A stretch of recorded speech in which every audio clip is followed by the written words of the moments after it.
Erni, Putri, ya, Cinta. Kita bahas yang dulu yang lalu tentang apa, masih ingat?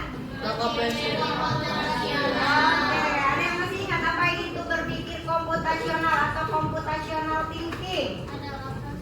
Iya. Oke, sudahkah kalian sebetulnya melakukan proses itu sih secara tidak langsung dalam kehidupan kalian sehari-hari? Sudah ya, seperti halnya kemarin itu ada masalah saat saya tuh belum pernah diberi tanggung jawab untuk mencuci baju gitu ya. Kemudian tiba-tiba orang tua memberikan tanggung jawab kepada saya untuk mencuci baju. Nah, disitulah mulai kalian berpikir, mulai berproses pemikiran kalian bagaimana cara menyelesaikan masalah yang memang belum saya kerjakan sebelumnya gitu. Tapi pada akhirnya kalian mampu menuntaskan itu dengan beberapa metode yang sudah kita bahas sebelumnya ya. Apa saja itu metodenya? Satu. Oke, dua.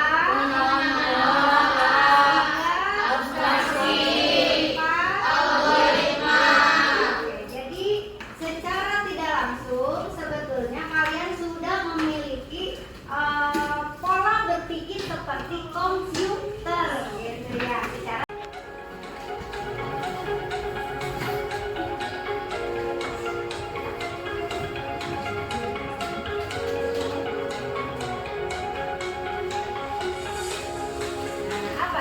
computational thinking tadi suatu proses kemarin ya berpikir.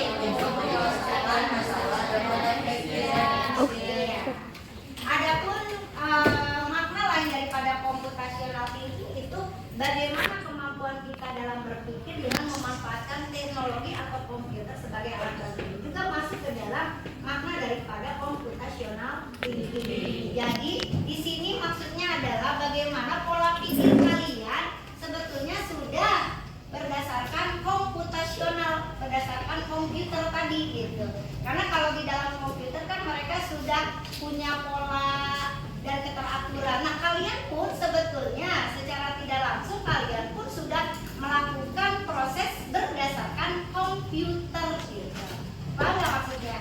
Dengan tahapan tadi, oke, saya punya masalah nih besar, lalu saya kelompokkan bagian kecil, lalu saya melihat nih pola-polanya yang sama mana, lalu saya mengabaikan hal-halnya. Itu semua bertahap. Itu adalah bagian daripada bagaimana berpikir secara komputer. Gitu ya. Oke guys, sudah mulai terbayang?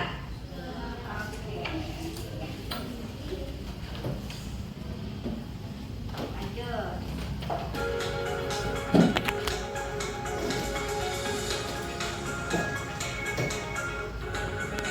Nah, tadi 4 metode. Ya, sudah kita bahas sebelumnya. Bagaimana 4 metode itu sebagai tingkatan dasar dalam pelaksanaan computational thinking. Dan kehidupan sehari-hari kalian pakai itu ternyata ya. Cuman namanya istilahnya tadi ada dekomposisi, ya, kemudian pola, kemudian abstraksi, algoritma, gitu ya. Nah, itu adalah bagian daripada satu tuh, ya. Oke. Nah, seperti itu. Nah, hari ini agenda hari ini adalah kita memperdalam kembali bagaimana penerapan daripada tahap dari computational thinking yang barusan kalian sebutkan. Mulai dari komposisi, bagaimana kalian memilah bagian-bagian suatu masalah yang kompleks, yang rumit menjadi suatu bagian yang kecil. Ya, kemudian masuk ke tahapan pengelompokan pola berdasarkan apa, Mari? Berdasarkan betul, mencari persamaan dari bagian-bagian kecil tadi yang sudah dipecah. Kemudian ketiga masuk ke tahap abstraksi. Apa itu?